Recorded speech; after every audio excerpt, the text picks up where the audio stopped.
السلام علیکم ورحمۃ اللہ وبرکاتہ۔ محترم ناظرین، امید ہے کہ آپ حضرات خیر و عافیت سے ہوں گے۔ اللہ تبارک و تعالیٰ آپ سبھی کو صحیح سلامت رکھے اور ایمان کی حالت میں رکھے، جب تک بھی اللہ زندہ رکھے، ایمان اور اسلام کے ساتھ زندہ رکھے اور واپسی پر ایمان نصیب فرمائے۔ دوستو، امید کرتا ہوں کہ آپ حضرات حج 2023 کی تیاریوں میں مصروف ہوں گے۔ اللہ تعالیٰ آپ کا جانا آسان فرمائے، جو بھی رکاوٹیں ہیں اللہ تعالیٰ رکاوٹوں کو دور فرمائے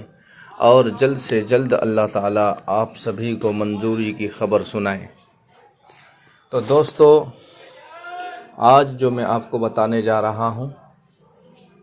کچھ سوال یہ پوچھا گیا ہے زیادہ تر کہ کیا ہم پہلے مکے میں جائیں گے یا مدینے میں جائیں گے۔ تو دوستو، اکثر یو پی سے جو جانے والے ہیں، اتر پردیش سے جو جانے والے ہیں، جو ہم نے ہر سال تجربہ کیا ہے، تو وہ جو ہے جیسے ہی فلائٹ شروع ہوتی ہے تو شروع میں ہی جو ہے یو پی والے جاتے ہیں، اور اس کے بعد دوسرے اسٹیٹ والے جاتے ہیں۔ تو یو پی کے اکثر پہلے جاتے ہیں۔ جو یو پی سے جانے والے ہیں وہ اپنے آپ کو سمجھیں کہ وہ انشاءاللہ پہلے مدینے میں جائیں گے،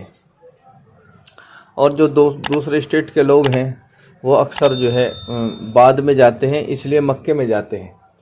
حج کمیٹی آف انڈیا نے یہ ایک رول بنایا ہے، اور وہاں بھی جو وہاں کی حج کمیٹی ہے سعودی کی، انہوں نے بھی یہ رول بنایا ہے کہ وہ جو ہے جو حاجی پہلے آنے والے ہیں ان کو مدینہ لے جاتے ہیں، کیونکہ مدینے میں 8 دن رہنا ہے۔ وہاں ہمیں 40 نمازیں جماعت کے ساتھ پڑھنی ہیں، تکبیر اولیٰ کے ساتھ پڑھنی ہیں۔ اس کی بڑی فضیلت ہے، اس کی وہاں ہر حاجی کوشش کرتا ہے اور کرنی بھی چاہیے۔ تو وہاں 40 نمازیں ہمیں پڑھنے کو ملے گی۔ 8 دن آپ وہاں رہیں گے، اس کے بعد آپ اگر رہنا بھی چاہیں گے تو نہیں رہنے دیا جائے گا۔ فوراً 8 دن ہوتے ہی گاڑی آپ کے بلڈنگ کے سامنے لگ جائے گی، اور آپ سب کی گاڑی میں بٹھا کر باقاعدہ حاضری لی جائے گی کہ سب آئے یا نہیں آئے، اور اس کے بعد آپ جو ہے روانہ ہوں گے مکے میں۔ لیکن جو لوگ بعد میں جائیں گے، یعنی بقرعید کے قریب جائیں گے، آخر میں جن کی فلائٹ ہوگی، وہ ڈائریکٹ جو ہے مکے میں جائیں گے، اور جو ڈائریکٹ مکے میں پہنچ جائیں گے وہ حج کرنے کے بعد واپسی ان کی جو ہوگی وہ مکے سے نہیں، جدہ سے نہیں، بلکہ مدینے سے ہوگی۔ تو یہ سمجھیے کہ جو لوگ مدینے کو جا رہے ہیں ان کی واپسی جو ہے مکے سے ہوگی، جدہ سے ہوگی، اور جو لوگ مکے سے جائیں گے، جدہ سے جائیں گے، ان کی واپسی مدینے سے ہوگی۔ تو یہ روٹین جو ہے وہاں کی حکومت نے بنایا ہے کہ جو لوگ پہلے مدینے میں نہیں رہ سکے تو انہیں جو ہے بعد میں مدینے میں رکھ کر کے اور انہیں واپس بھیج دیا جاتا ہے۔ تو دوستو، کچھ لوگوں کی خواہش یہ ہوتی ہے، خود ہماری بھی خواہش رہی، جب ہم مدینے سے آ گئے، اور مکے میں تو تقریباً 1 مہینہ رہنا ہوتا ہے، زیادہ لمبا قیام رہتا ہے، تو دل کے اندر خواہش ہوئی کہ پھر مدینہ جایا جائے، اور پھر جو ہے مدینے کی بہاریں دیکھی جائیں، کیونکہ دو جہاں کے سردار فخر رسول صلی اللہ علیہ وسلم تو مدینے میں ہیں، ساری بہار تو مدینے میں ہیں۔ تو وہاں جانے کو پھر دل کرتا تھا۔ ہم نے ایک بار کوشش بھی کی، ہمیں بتایا گیا کہ آپ جو ہے ایسے نہیں جا سکتے کہ بس چل دیے، اس طرح سے اگر آپ جائیں گے تو آپ کو پولیس پکڑ لے گی۔ آپ کو پہلے آپ کا جو معلم ہے، آپ کو جو ہے ان سے ملنا پڑے گا، اور وہ لکھ کر کے آپ کو ایک پرچہ دیں گے، اور آپ اسے لے کر کے ساتھ میں جائیں گے تو آپ کو کوئی روک ٹوک نہیں ہوگی۔ بہرحال وہ پرچہ آسانی سے مل جاتا ہے اور معلم لکھ کے بھی دے دیتا ہے۔ تو اگر کوئی جانا چاہے، واپس پھر دوبارہ آنا چاہے، تو وہ 1-2 دن کے لیے پھر آ سکتا ہے۔ بس کا بھی انتظام ہے، اور وہ میٹرو سے بھی آ سکتا ہے مکے مدینے کے لیے۔ میٹرو کا بھی چل رہی ہے، تقریباً 150 ریال یا 200 ریال کا جو ہے اس کا کرایہ ہے ایک طرف کا۔ تو بہرحال تو آپ جو ہے میں نے بتا دیا آپ کو کہ کون پہلے جائے گا، کون بعد میں، اور کون مکہ جائے گا پہلے اور کون مدینہ جائے گا۔ تو دوستو، اس کے ساتھ ہی ایک بھائی نے سوال کیا ہے، صدیق مالا بھائی، انہوں نے کہا ہے کہ سر پین کارڈ اور آدھار کارڈ لنک ضروری ہے حج پہ جانے کے لیے یا نہیں؟ بھائی، حج پر جانے کے لیے پین کارڈ اور آدھار کارڈ کا لنک ہونا ضروری نہیں ہے، اس سے کوئی مسئلہ نہیں ہے۔ یہ تو یہاں کی حکومت نے بنایا ہے، اور یہاں کی حکومت کیا چاہتی ہے اللہ جانے۔ اگر آپ وہاں جائیں گے تو وہاں اس کی ضرورت نہیں ہے، وہاں آپ کا صرف پاسپورٹ چلے گا اور ایک حج کمیٹی آف انڈیا کی طرف سے آپ کو ایک کارڈ دیا جائے گا جو آپ کے گلے میں ڈلے گا، آئی کارڈ، وہ جو ہے مین تو وہ ہے، آپ اسی سے سم کارڈ وغیرہ اور جو بھی چیز لینا چاہیں گے اس سے آپ لے سکتے ہیں۔ لنک ہونے کوئی ضروری نہیں ہے، یہ آپ ہندوستان کے حساب سے لنک کرانا ضروری ہے، وہاں کے حساب سے نہیں۔ اسی طرح سے AMK، یہ بھائی جو بھی ہیں انہوں نے سوال کیا ہے، حضرت چاہے عمرہ ہو یا حج کے 5 دن احرام سے باہر آنا ہوگا، بال کٹوا کر غسل کرنا پڑے گا، اس کے لیے نہانے اور دوسرے کپڑے پہننے کے لیے کیا ہمیں جو ہے وہیں انتظام ملے گا یا اپنے روم پر جانا پڑے گا؟ بھائی نہیں، وہیں انتظام ہوگا۔ آپ جو ہے ایک تو آپ نے جو لکھا ہے کہ 5 دن احرام، پہلے اسے سمجھیں بھائی، 5 دن احرام آپ حج میں پہنیں گے، عمرے میں نہیں، اور حج میں بھی 5 دن نہیں پہنیں گے، 5 دن کا حج ہوتا ہے، 5 دن لگتے ہیں، لیکن احرام جو ہے آپ کا 5 دن سے پہلے ہی اتر جائے گا۔ جیسے آج رات کو جو ہے آپ کو جہاں سے لے جایا جائے گا بلڈنگوں سے، حج کا احرام آپ بلڈنگ سے باندھیں گے اور آپ کو راتوں رات لے جا کر کے جو ہے مینا میں چھوڑ دیا جائے گا، یعنی آپ فجر کی نماز وہاں پڑھیں گے، فجر کے فوراً بعد تک آپ مینا میں پہنچ جائیں گے اور آپ 1 دن مینا میں رہیں گے، یعنی کہ 5 نمازیں آپ جو ہے مینا میں پڑھیں گے، اور اس کے بعد میں آپ کو اگلے دن صبح سویرے پھر جو ہے آپ کو عرفات میں لے جایا جائے گا۔ عرفات میں اگر آپ نے میٹرو کو یس کیا ہے تو میٹرو سے جائیں گے، ورنہ بس سروس ملے گی، بس جو ہے آ کر کے کھڑی ہو جائے گی اور اس سے آپ عرفات پہنچ جائیں گے، اور عرفات آپ جو ہے مغرب تک رہیں گے، اور اس کے بعد آپ مزدلفہ رہیں گے پوری رات، اور صبح پھر جو ہے آپ مینا میں پہنچ جائیں گے، اور مینا میں جو ہے شیطان کو کنکر ماریں گے، قربانی کریں گے، اور اس طرح بال کٹوائیں گے، اور پھر آپ جو ہے غسل کر کے کپڑے بدل لیں گے۔ یہاں تک کا آپ کا احرام تھا۔ تو آپ جیسے آج رات کو گئے، اگلے دن مینا، ابھی 1 ہی دن ہوا ہے، اور پھر عرفات، اور پھر جو ہے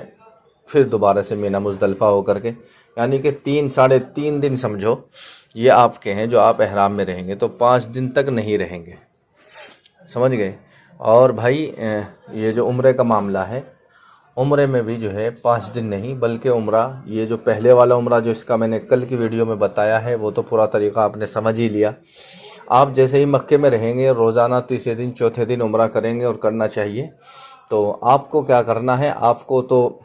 وہاں جو ہے آپ کو مسجد عائشہ پر جانا پڑے گا، یا مسجد جورانہ ہے، وہاں سے بڑا عمرہ بتایا جاتا ہے، وہ کچھ دور ہے کافی، یا پھر طائف ہے، وہاں بھی میقات سب سے بڑی میقات ہے۔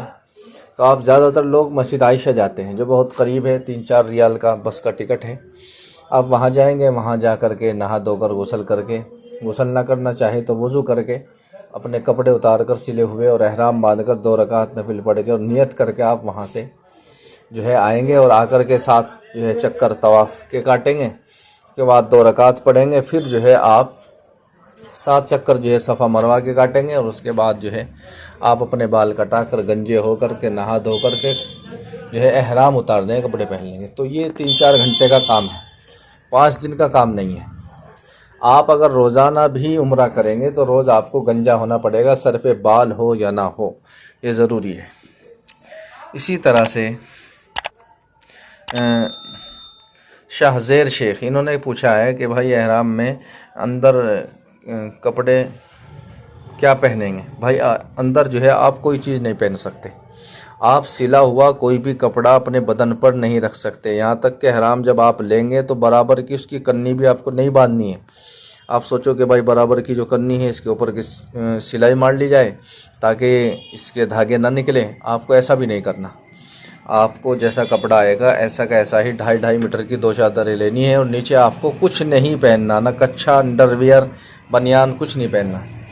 اسی طرح سے نظام الدین انصاری، انہوں نے کہا ہے السلام علیکم وعلیکم السلام، کیا حج ہاؤس میں جب پاسپورٹ ویزا ٹکٹ لینے جائیں گے تو کیا کرنسی بھی چینج کر سکتے ہیں؟ نہیں بھائی، وہاں کرنسی چینج نہیں ہوگی۔ حج کمیٹی آف انڈیا حج ہاؤس میں آپ جائیں گے، وہاں کرنسی چینج نہیں ہوگی، کرنسی کی جو ہے آپ ایئرپورٹ میں بھی چینج کر سکتے ہیں جیسے میں نے بتایا تھا، اور آپ جو ہے جو سونار ہوتے ہیں سونار کی دکان پہ بھی جا کر کے آپ چینج کر سکتے ہیں۔ اسی طرح سے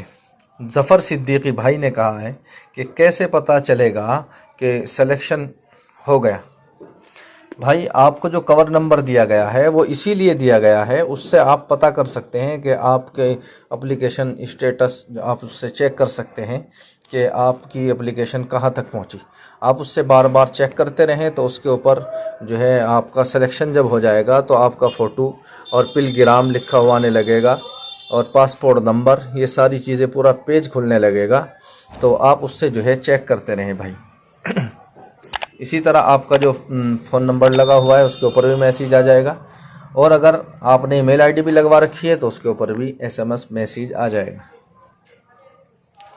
اسی طرح سے انصار الحق بھائی السلام علیکم، وعلیکم السلام، انہوں نے کہا کہ میرا کور ہیڈ آ گیا ہے، پہلی قسط کب سے جمع ہوگی؟ بھائی آپ نے جو سوال کیا ہے سوال ہی ٹھیک سے نہیں کیا۔ کور ہیڈ آ گیا، کور نمبر آ گیا؟ کور ہیڈ تو وہ ہوتا ہے جسے آپ نے اپنے گروپ کا ذمہ دار بنایا ہے، تو آپ کا کور نمبر آ گیا ہوگا شاید۔ تو بھائی پہلی قسط کا اعلان سلیکشن ہونے کے بعد ہی ہوگا، لیکن آپ اپنی تیاری رکھیں، پہلی تاریخ کے بعد انشاءاللہ سلیکشن کے جو ہے پتہ چلنا شروع ہو جائے گا۔ آپ پیسوں کا انتظام رکھیں اور انشاءاللہ بہت جلد آپ کو پہلی دوسری قسط جمع کرنی ہے۔ اسی طرح سے محمد نصیر الدین، انہوں نے کہا السلام علیکم، وعلیکم السلام، آپ نے احرام باندھنا جو پہلے مدینے میں جائیں گے ان کے لیے بتایا، اگر کوئی پہلے مکے میں جائے تو احرام کہاں سے باندھیں گے؟ تو میرے بھائی اگر آپ پہلے مکے میں جائیں گے تو اس کے لیے آپ کو جو ہے احرام دہلی سے ہی باندھنا پڑے گا، کیونکہ جو میقات آتی ہے وہ فلائٹ سے اترنے سے بھی پہلے آ جاتی ہے، تو فلائٹ میں پتہ نہیں چل پاتا کہ میقات آئی ہے یا نہیں آئی ہے۔ خدا نخواستہ اگر آپ میقات سے آگے نکل گئے بغیر احرام کے تو آپ کے اوپر دم پڑ جائے گا، اس لیے احتیاطاً یہیں سے احرام باندھ لیتے ہیں۔ ایسا بھی ہوتا ہے کہ فلائٹ میں بیٹھنے کے بعد میں نیند آ جاتی ہے، آگ لگ جاتی ہے تو دقت ہوتی ہے، اس لیے آپ یہ ہے دہلی سے یا جو بھی آپ کا ایئرپورٹ ہوگا وہیں سے آپ جو ہے احرام باندھ لیں گے، 2 رکعت نفل پڑھ کے نیت کر کے بیٹھ جائیں گے۔ اب جو ہے میقات آگے نکل جائے یا پیچھے نکل جائے پھر کوئی پرواہ نہیں ہے، تو یہ احتیاط آپ کو کرنی ہے۔ اسی طرح سے محمد ارشد، انہوں نے کہا ہے کہ محترم السلام علیکم ورحمۃ اللہ وبرکاتہ، وعلیکم السلام، میرا بھائی جدہ میں ہے تو کیا وہاں قربانی کروا سکتے ہیں یا مخصوص ہے کہ مکے میں ہی قربانی ہوگی؟ جی ہاں، حاجیوں کی جو قربانی ہوگی وہ بھائی مکے میں ہی ہوگی، ادھر ادھر نہیں ہوگی۔ آپ کو قربانی وہیں کرانی ہے یا خود کرنی ہے، وہاں قربانی کی کوئی دقت نہیں ہے۔ آدمی سوچتا ہے پتہ نہیں کیسے کریں گے، بہت آسان ہے قربانی کرنا، انشاءاللہ جب آپ وہاں جائیں گے تو آپ کو سب راستہ مل جائے گا۔ تو بھائی یہ تھے آج کے سوالات، اور بہت سارے لوگوں نے دعاؤں کے لیے اس میں کہا ہے، تو میں سبھی کے لیے دعا گو ہوں کہ اگر وہ بیمار ہیں صحت تندرستی کے لیے دعا میں کہا ہے تو اللہ تعالیٰ انہیں شفاء کل عاجلہ مستمرہ دائمہ نصیب فرمائے، اور جو لوگ بیچارے کسی الجھن میں ہیں یا پیسوں کا انتظام نہیں ہو پا رہا ہے یا کسی بھی پریشانی کو لے کر کے وہ پریشان ہیں، اللہ تعالیٰ سب کی پریشانیوں کو دور فرمائے اور حج 2023 میں جانا آسان فرمائے، اور ہم جیسے گناہ گاروں کو بھی اپنی گھر کی حاضری کے لیے قبول فرمائے۔ تو دوستو ویڈیو اچھی لگی ہے تو لائک کر دیجئے اور واٹس ایپ فیس بک پر شیئر کر دیجئے، اور چینل کو سبسکرائب نہیں کیا تو جلدی سے کر لیجئے تاکہ آنے والی ویڈیو کا نوٹیفیکیشن آپ کو ملتا رہے، اور اپنی دعاؤں میں مجھ گناہ گار کو بھی یاد رکھنا۔ آئیے چلتے ہیں، پھر ملاقات ہوگی اگلی ویڈیو میں۔ السلام علیکم ورحمۃ اللہ وبرکاتہ۔